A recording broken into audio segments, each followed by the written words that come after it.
தமிழ் உறவுகளுக்கும் கழக உடன்பிறப்புகளுக்கும் என் அன்பு வணக்கங்கள். புரட்சி கலைஞர் என்றும் கருப்பு எம்ஜிஆர் என்றும் கேப்டன் என்றும் அனைவராலும் அழைக்கப்பட்ட புரட்சி கலைஞர் கேப்டன் விஜயகாந்த் அவர்களின் 2ஆம் ஆண்டு குரு பூஜை விழா இன்றைக்கு தலைநகர் சென்னையிலே கோலாகலமாக கொண்டாடப்பட்டது. தேசிய முற்போக்கு திராவிட கழகத்தினுடைய தொண்டர் படை லட்சக்கணக்கிலே திரண்டது. அவர்கள் மட்டுமல்லாது பொதுமக்களும் லட்சக்கணக்கிலே திரண்டு தங்களுடைய புகழஞ்சலியை செலுத்தினார்கள். இது மட்டுமல்லாது தமிழகத்தில் இருக்கின்ற பல்வேறு இயக்கங்களுடைய தலைவர்களும் வருகை தந்து தங்களுடைய புகழஞ்சலியை செலுத்தினார்கள்.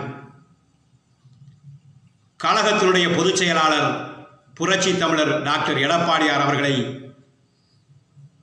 கேப்டன் அவர்களுடைய அன்பு துணைவியார் தேசிய முற்போக்கு திராவிட கழகத்தினுடைய பொதுச் செயலாளர் திருமதி பிரேமலதா விஜயகாந்த் அவர்கள் வரவேற்று அழைத்து சென்று புகழஞ்சலியை செலுத்துவதிலே இன்றைக்கு அவர் மனமுருகி இந்த நிகழ்விலே கலந்து கொண்டமைக்கு மரியாதை செலுத்தினார்கள்.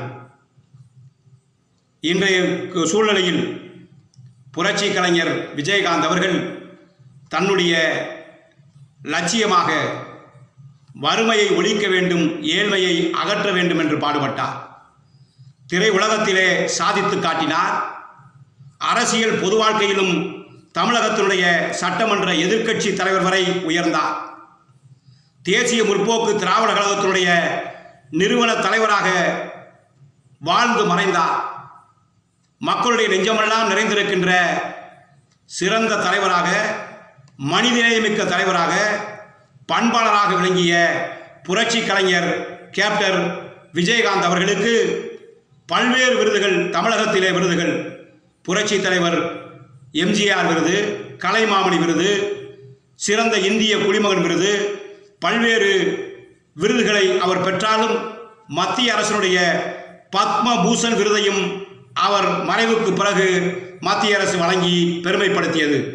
இப்படிப்பட்ட பெருமைக்குரிய தலைவர் கேப்டன் விஜயகாந்த் அவருடைய நினைவுகளை போற்றுகின்ற விதமாக அவருடைய பெரும்புகழ் ஓங்குக, வீர அஞ்சலி செலுத்துவோம். நன்றி, வணக்கம்.